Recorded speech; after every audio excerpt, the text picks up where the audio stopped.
અમે ધોરણ 7ના વિદ્યાર્થીઓ વિજ્ઞાન પાઠ 2 પ્રાણીઓમાં પોષણ વિશે સમજાવી છું, જેમાં પાચન અને પાચન તંત્ર વિશે સમજાવીશું. હું છું પાચન. હું આજે પાચન વિશે સમજાવીશ. જટિલ ઘટનાઓનું સરળ સ્વરૂપમાં રૂપાંતરની પ્રક્રિયાને પાચન કહે છે. હું છું કોળિયો. પહેલાં હું મુખગૃહમાં જઈશ, પછી હું આંતરડીમાં જઈશ, પછી હું જઠરમાં જઈશ, પછી હું નાના આંતરડામાં જઈશ. સ્વાદુપિંડ અને યકૃત પાચનમાં ઉપયોગી છે. પછી હું નાના આંતરડામાં શોષણ થશે, પછી હું મોટા આંતરડામાં જઈશ, પછી હું મોળાશયમાં જઈશ અને પછી મળદ્વાર દ્વારા નિકાલ પામીશ. મુખગૃહ ખોરાકની અંદર લેવાની ક્રિયાને અંતઃગ્રહણ કહે છે.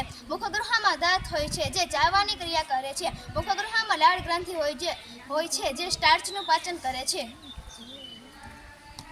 હું છું દાંત દ્વારા આપણે ખોરાક ચાવીએ છીએ અને તેને યાંત્રિક રીતે નાના ટુકડાઓમાં ફેરવીએ છીએ. દરેક દાંતના પેઢા અને મૂળમાં અલગ ખાડાઓ હોય છે. દાંત જુદા જુદા પ્રકારના હોય છે, જેમ કે આ છે છેદક. છેદકને કુલ એક બે અને ઉપર અને નીચે કુલ 2 દાંત હોય છે. જેમ કે રાક્ષસીને કુલ એક દાંત હોય છે. જેમ કે નીચે 2 અને ઉપર 2 કુલ 4 દાંત હોય છે. જેમ કે અગ્રદાંત, તેને 2 નીચે 2 આ બાજુ અને 2 ઉપર કુલ એને 8 દાંત હોય છે. 8 દાંત હોય છે. જેમ કે દાઢને કુલ 3 આ બાજુ ને 3 આ બાજુ, ઉપર અને નીચે કુલ 12 દાંત હોય છે. હું છું જીભ. જીભ એ મુખગૃહના પાછળના તળિયે જોડાયેલ માસલ અંગ છે. તે આગળના તળિયે મુક્ત થાય છે અને તે બધી દિશાઓમાં હલનચલન કરી શકે છે. પહેલા ભાગમાં ગળ્યો સ્વાદ આવશે, પછીના 2 ભાગમાં ખારો સ્વાદ આવશે, પછીના ઉપલા 2 ભાગમાં ખાટો સ્વાદ આવશે અને સૌથી છેલ્લે કડવો સ્વાદ આવશે. હું છું અન્નળી. મુખગૃહમાંથી ખોરાક જાય છે અન્નળીમાં. અન્નળીમાંથી ખોરાક છાતીમાં પ્રવેશે છે અને ત્યાંથી ખોરાક જઠરમાં જાય છે. હું છું જઠર. જઠર એક જાડી દિવાલવાળી કોથળી છે. તેનો આકાર પહોળા જેવો છે. તે પાચન માર્ગમાં સૌથી પહોળો ભાગ છે. તે એક છેડેથી અન્નળી દ્વારા ખોરાક લે છે અને બીજા છેડે નાના આંતરડાએ ખુલે છે. જઠરની અંદરની દિવાલ શ્લેષ્મા હાઇડ્રોલિક એસિડ અને પાચક રસનો સ્ત્રાવ કરે છે. શ્લેષ્મા જઠરની અંદરની દિવાલનું રક્ષણ કરે છે. એસિડ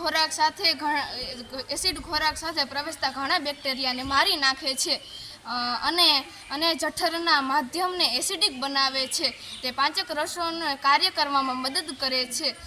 તે પાચક રસોને પ્રોટીનને તોડીને તેનું સરળ ઘટનાઓમાં રૂપાંતર કરે છે.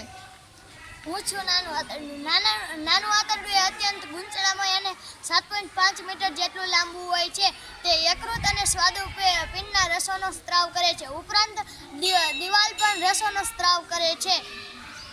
જ્યાં યકૃત એ ચરબીના પાચનમાં મહત્વનો ભાગ ભજવે છે. જ્યાં નાના આંતરડાના પાચકરસો ખોરાકના બધા જ ઘટકોનું પાચન પૂર્ણ કરે છે. હું છું સ્વાદુપિંડ. હું જઠરની નીચે આવેલું છું. હું આછા બદામી રંગનો છું. હું સ્વાદુરસ, કાર્બોદિત, પ્રોટીન અને ચરબીનું રૂપાંતરિત કરે છે.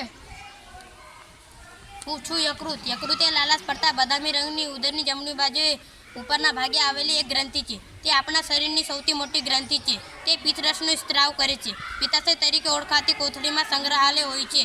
તે ચરબીના પાચનમાં મહત્વનો ભાગ ભજવે છે. હું છું નાના આંતરડાનું શોષણ. પાચી ખોરાક નાના આંતરડાની દિવાલમાં રુધિરવાહનમાંથી પસાર થાય છે, જેની અભિશોષણ કે શોષણ કહેવામાં આવે છે. નાના આંતરડાની અંદરની દિવાલમાં હજારો પર આંગળીઓ જેવા નાના પ્રવર્ધો આવેલા હોય છે, જેને રસંકુડો કહેવાય છે. શોષણની સપાટીમાં વધારો થાય છે, જેથી પાચી ખોરાકનું શોષણ થાય છે. હું છું મોટું આંતરડું. મોટું આંતરડું નાના આંતરડા કરતાં પહોળું અને ટૂંકું હોય છે. તે આશરે 1.5 મીટર જેટલું લાંબુ અને અપાચિત ખોરાકમાંથી પાણી અને કેટલાક ક્ષારો કરવાનું કાર્ય કરે છે. તે સમયાંતરે મળદ્વાર દ્વારા નિકાલ પામે છે. હું છું મળાશય. બાકી રહેલ કચરો એ મળાશયમાં જાય છે. ત્યાંથી અર્કધન મળ સ્વરૂપે રહે છે. હું છું મળદ્વાર. આ કચરો મળ દ્વારા સીમાયંતરે નિકાલ પામે છે, જેને મળ ત્યાગ કહે છે.